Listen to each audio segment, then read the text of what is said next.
Hi again and welcome back to my channel. Today's video is part 3 in my music therapy and early childhood development series. The last two videos were about music therapy and newborns and infants, so naturally today's video is about music therapy and toddlers. For those of you who are new to my channel and unfamiliar with music therapy, the American Music Therapy Association defines it as the clinical and evidence-based use of music interventions to accomplish individualized goals within a therapeutic relationship by a credentialed professional who has completed an approved music therapy program. My shorthand definition for you is when a music therapist uses music to help clients reach non-musical goals. As you can tell from the definition, this video is not music therapy. I am a board certified music therapist, but this video is strictly for educational purposes. It is meant to help parents and caregivers of toddlers better understand how impactful music therapy can be for this stage of life. In each video, I start by describing some non-musical goals for the population of focus. So for this video, toddlers, as with the last two videos, the non-musical goals are going to be the developmental milestones that these little ones are expected to reach during their current stage of life. Now, every human, no matter how small, is an individual and we all develop differently. However, knowing which developmental milestones are expected for any stage of life can help us determine if development is on track or if any other interventions or assistance is necessary. So let's start by defining the word toddler and then looking through a list of common developmental milestones for this age. And then after that, we'll get to my favorite part, which is diving into the music therapy research to understand why music therapy is helpful for toddlers and to talk about the best music therapy practices that you can use with your toddler. Initially, the term toddler referred to children who were toddling or learning how to walk. Since children develop that skill at different ages and over the course of several months, it can be an unclear description as far as an age group. So for the sake of this video, we'll use the National Library of Medicine's definition that toddlers are 1 to 3 years old. In the last video, we addressed milestones of infants age 4 months to 12 months, which brings us right up to a toddler's first birthday and developing right until their 4th birthday. As this Harvard article says, healthy development in early years, particularly birth to 3, provides the building blocks for educational achievement, economic productivity, responsible citizenship, lifelong health, strong communities, and successful parenting of the next generation. So, what are the developmental milestones for toddlers? The milestones that toddlers are expected to reach during these years fall into 5 major categories: cognitive, physical, social, behavioral, and language development. So starting with the first of the 5 categories, cognitive milestones include understanding displacement and object permanence. So this is when you can no longer move an object behind you and expect your little one to immediately forget that it exists. The brain processes music in both hemispheres, so music can stimulate cognitive functioning. The more you can incorporate music into the life of your toddler, the more they will engage in music and therefore practice using both sides of their brain regularly. Another way to increase cognitive functioning through music is to use songs as a way to introduce academic concepts to help your little one retain the information from an early age. I always use the alphabet song as an example here. It's one that can be taught while your child is young, and it's an academic concept that they'll refer to and that will stick with them for the rest of their lives. Another way that music can affect cognitive development in toddlers is through what's known as crib songs. You may notice your toddlers singing to themselves before they fall asleep at night. One study says findings suggest that many toddlers use solitary, spontaneous singing at bedtime as a way to demonstrate and practice musical skill, reflect, experiment, self-soothe, and understand their own worlds. Spontaneous singing functioned to support these adaptive strategies during this intense developmental period. Moving on to physical development, between a child's 1st and 4th birthday, they are expected to make major changes in their levels of physical ability. As the National Library of Medicine explains, at 12 to 18 months, the toddler will be exploring their environment. By 12 months of age, proto-imperative pointing emerges. In other words, the infant requests by pointing at the object and integrates it with eye contact between the object and the caregiver. Proto-declarative pointing follows at 16 months of age, when the child points with eye-gaze coordination to show interest. Around 18 months of age, the child brings the object to show it or give it to the caregiver. Music therapists adjust their music interventions to meet the toddler at their current level and gradually encourage them towards the next stage of physical development. You can imagine using the song Head, Shoulders, Knees, and Toes with a 12-month-old. At this stage, you're only asking the toddler to point to different body parts as you sing about them. Then, around 18 to 24 months, they learn to pretend play, such as talking on a toy phone, feeding a doll, and playing next to or in parallel with another child. A toddler may imitate another child's play and look at him, but he cannot play at a cooperative, imaginative play with another child yet. So at this stage, you can continue using the same song, but expecting your child to mimic and to go through all the motions with you. Other physical developmental milestones for toddlers include gross motor skills such as standing, walking, jumping, riding a tricycle, and fine motor skills such as building a tower, scribbling, feeding themselves, and eventually copying a circle. These skills and the ways that music can be used to introduce, implement, and improve them are more easy to visualize. For example, the song Going on a Bear Hunt is fun, imaginative, and expressive, and at the same time, it is a wonderful way for your toddler to learn and practice multiple fine and gross motor skills. First, they bring their hands around their eyes to make pretend binoculars. Then they swish through the tall grass. Before the end of the song, they're stomping around, they're squishing their hands together, they're stepping high over a pretend log, and then they're doing all the same motions but at a higher speed. Using music interventions such as these are far more effective than asking your child to stomp or to squish their hands together just to see if they're capable of certain fine or gross motor skills and to check if they're hitting those developmental milestones in a timely manner. As music therapist Carla Tagway says, music therapy can help improve strength and stamina, improve hand-eye coordination, improve bilateral body movements, reinforce directional and spatial concepts, improve body awareness and motor planning, and teach strategies to modulate arousal levels.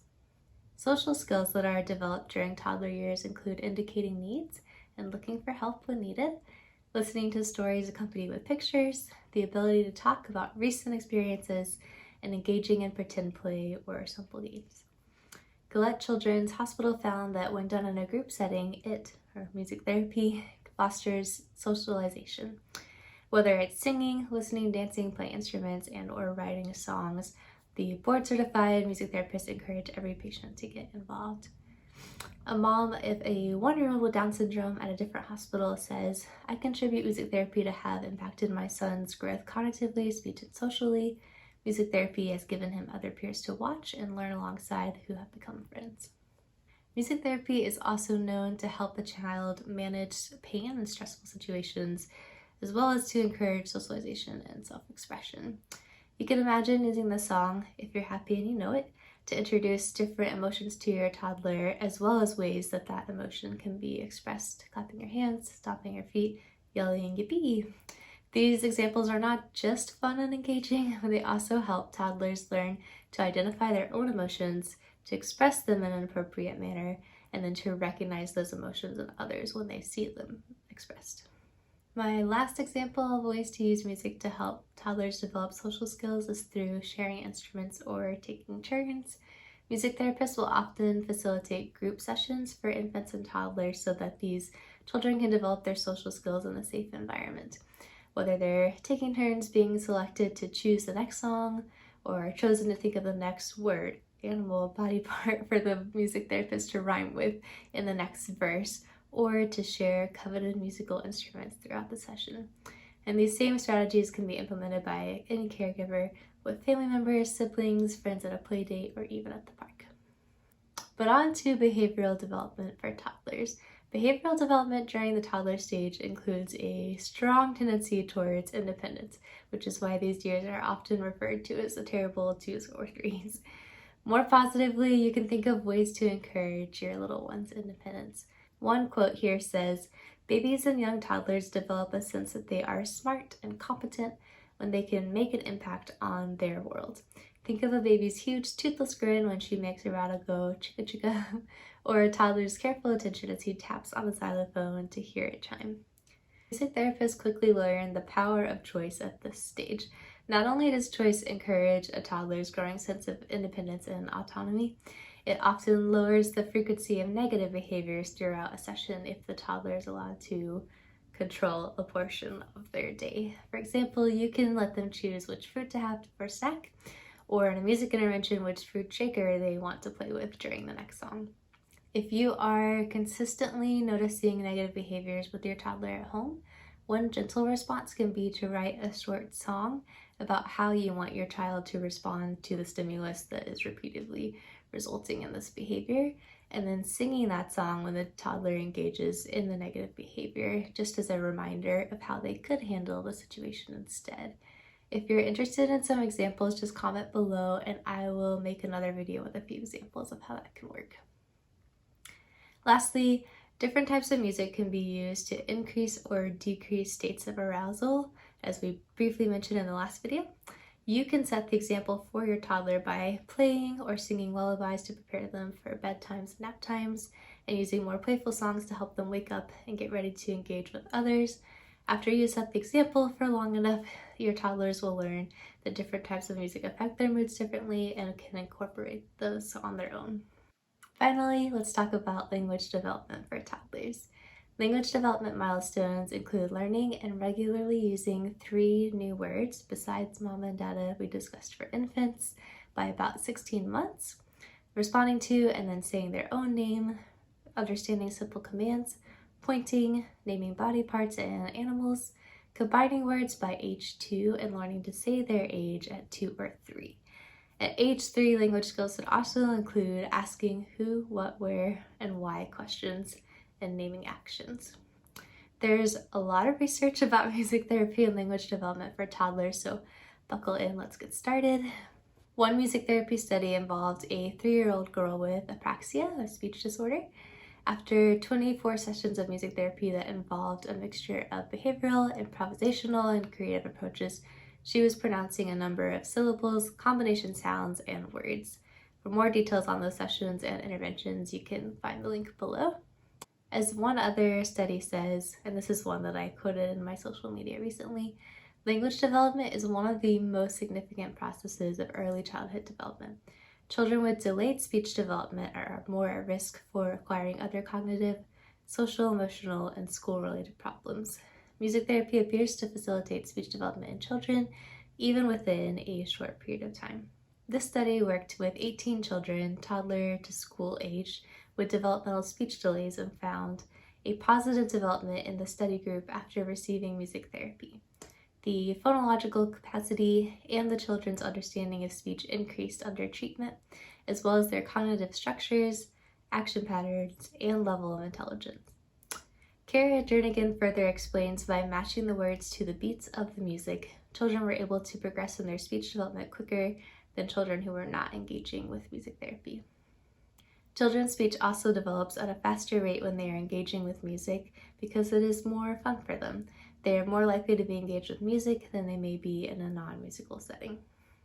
As Dr. Karim says, music compromises various elements that are also components of language and therefore, as a non-verbal form of communication, is suitable for communication with these children when they are still unable to use language. Communicative interactions, especially those initiated by the toddlers, are critical in the development of normal communication as they are prerequisites for developing and acquiring language. And music can constitute the bridge between the quiet world that the child knew and the new world of sounds that has been unfolded following the operation. So even though all of these examples are from toddlers with different developmental delays in speech, the same concepts can apply for neurotypical toddlers. Songs can introduce new words to the toddler's vocabulary, can familiarize them with the structure and rhythm of sentences, and can motivate them to use words more frequently. Now that we have spent time reviewing the 5 categories of toddler development and the impact of music therapy for each, I would like to briefly highlight some of the benefits from music therapy for the parents or the caregivers of toddlers and how it strengthens the parent-caregiver and toddler bond. So one study I came across examined parent-infant dyads. The infants were under age 2, so by our definition, some were toddlers. Examine them during playtime to determine whether music during play resulted in any significantly improved conditions. Those in developmental music groups were found to demonstrate significantly more social toy play. The parents in these groups also reported that they engaged in more positive and less negative play behaviors with their infants or toddlers. Another study worked with more than 350 parents and children during a 10-week music therapy program and found significant improvements for the therapist observed parent and child behavior, and the parent reported irritable parenting, educational activities in the home, parent mental health, and child communication and social play skills. If you are able to join music therapy sessions with your toddler, not only will it help your little one in those 5 areas of toddler development, but it can make parenting more delightful and it can strengthen your caregiver to toddler bond. I highly recommend getting involved in the music therapy session if you can, especially if you can find a group session that allows your toddler to interact with other little ones as well. If you do not have the means or the access for music therapy sessions, feel free to use some of the interventions and concepts mentioned earlier in the video. You can also book a consultation session online with me to get personalized feedback on how to incorporate music and music therapy interventions with your toddler at their current stage of life to meet their needs. As Lisa Jones, a music therapist at Children's Health, says, creating a musical home is very easy and intuitive. It's automatic for parents to sing a lullaby to a baby or to sing a silly song with a toddler. That introduction of music opens the door to a lifelong love of music. So don't worry if you're not especially musically talented. The benefits are still valuable, even if the sound isn't everything that you hoped it would be. The more that you can learn to confidently enjoy music, the more your toddler will learn to do the same and will reap all of those developmental benefits for the rest of their lives. So once again, thanks for watching. I hope this video was helpful for you in your current stage of life with your toddler. If you have any feedback, I would love to see it in the comments below. In the meantime, don't forget to like and subscribe, and thanks again for enjoying Music with More.